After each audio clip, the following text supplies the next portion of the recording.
Hi everyone, welcome back to another episode of Tastefully Balanced. I'm Miriam, and guess what? I decided, even though it's a brand new month, that I'm going to be continuing this meal prep series for one more month. I see a lot of traction on it. A lot of you guys are commenting on it and really liking it and drawing inspiration from it. So I decided, why not? So today's meal prep is going to be Chinese themed. So everything that I made is my take on some very classic Chinese recipes. So if you guys want to learn a little bit more about meal prepping in general, please subscribe and keep watching.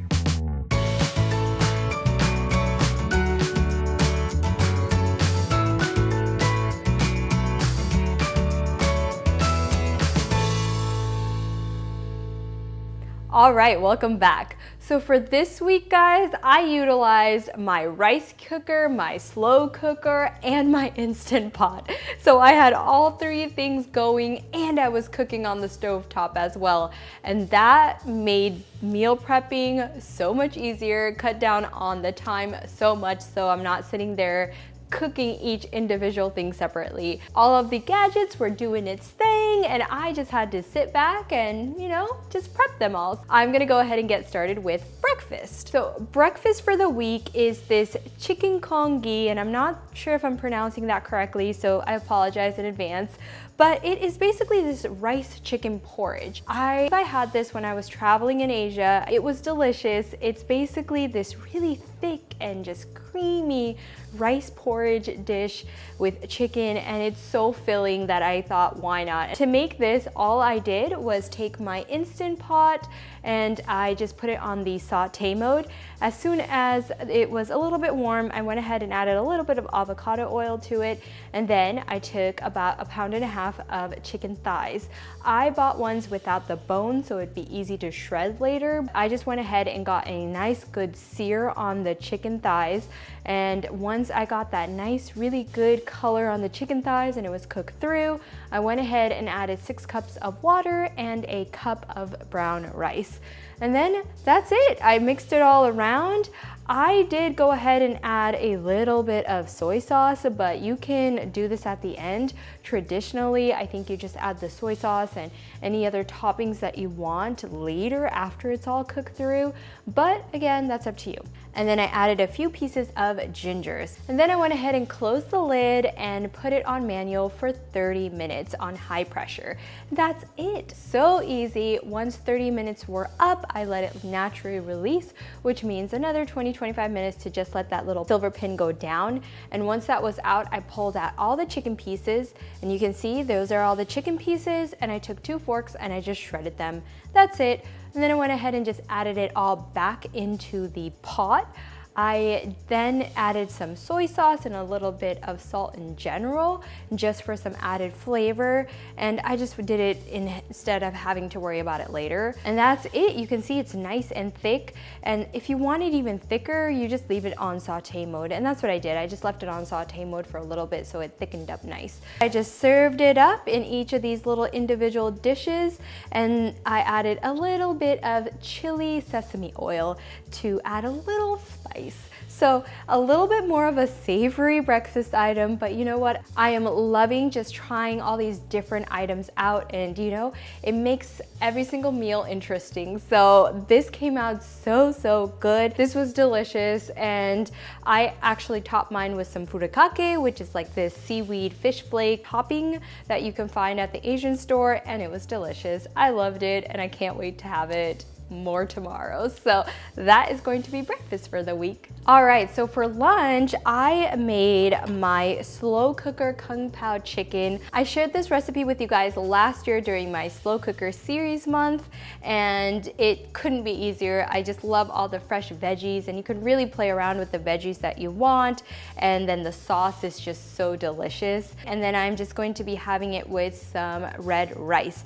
I bought this red rice at this local market that I have. It's like an international type market, and I don't know, I really like it. I think it's an Asian berry rice is what the name was, but it pretty much for me tastes like brown rice, same kind of texture to it. So I don't know, I'm really enjoying it. So I recommend if you do come across it to give it a try. But that's what I'm gonna be having with my slow cooker Kung Pao chicken.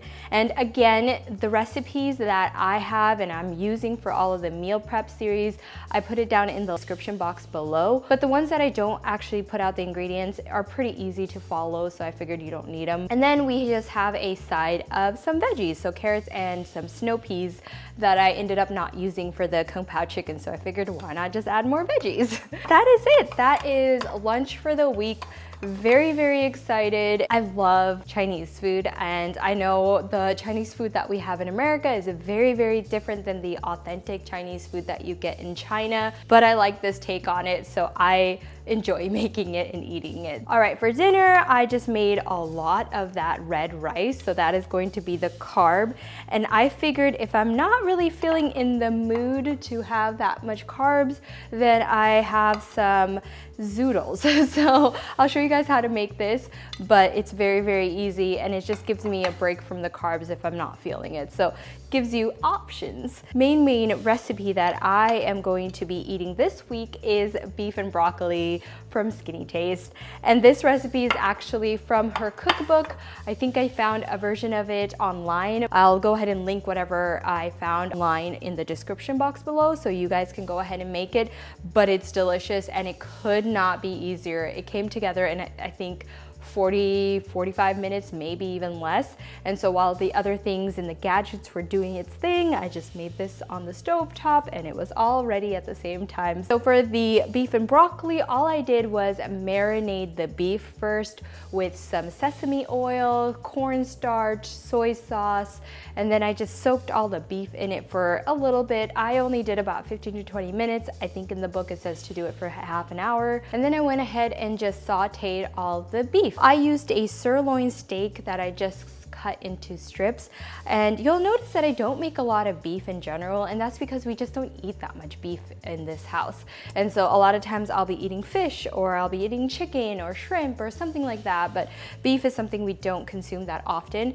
But I thought, why not for this? And since it's a very, very classic Chinese recipe here in America, I had to make it for this series. Once the beef was nicely cooked through, I went ahead and put that in a separate bowl to use later. I also boiled some broccoli. I waited till my big pot of water came to a boil. I added all of my broccoli to that water, and then I let it blanch for about a minute. That's it. I went ahead and drained all the water right away, and I set that off to the side as well. To a big wok, I added some sesame oil. Once the sesame oil was nice and hot, I went ahead and added the white parts of green onions and then some ginger and garlic. The ginger was a paste that I always have on hand, and garlic I just minced. And that's it. I let that cook through for a little bit, and then I go ahead and add brown sugar and some vegetarian oyster sauce, which is just mushrooms really. So I went ahead and cooked that all through. Once it was hot, I added my beef, the broccoli, and cooked it all through, made sure everything was coated in that beautiful, beautiful sauce. And really that's it. It was that easy, and it came together so fast because, as you guys know, beef cooks up really, really fast, especially when it's cut up in tiny little strips, but it came out delicious. The sauce is so good with the rice. And then in that same wok, I decided that in case I didn't want to have red rice all the time, that I'd make some zoodles. So all I did was add a little bit of sesame oil, and then I have this handy dandy spiralizer, and so I just spiralized right into the wok 2 zucchinis, and I have more zucchinis on hand. If I run out of the zoodles, I'll go ahead and make more. I just went ahead, kind of stirred that up, added a little bit of soy sauce for flavoring. Really, that's it. I didn't cook it too long because you want it to maintain a crunch and not be soggy. And so these zoodles turned out perfect, and I had it with my beef and broccoli last night. It was so good, and I'm so excited for dinner this entire week. All right, there you guys go. That is my healthy Chinese meal prep for the week. As always, if I'm a little bit hungrier or need a little snack, I've got some white nectarines, oranges, and apples to hold me over. Before I have any of this, I have my green smoothie, which I've already shared the recipe with you guys, so I'll put that in the description box below, as well as all all of the other recipes that I made today.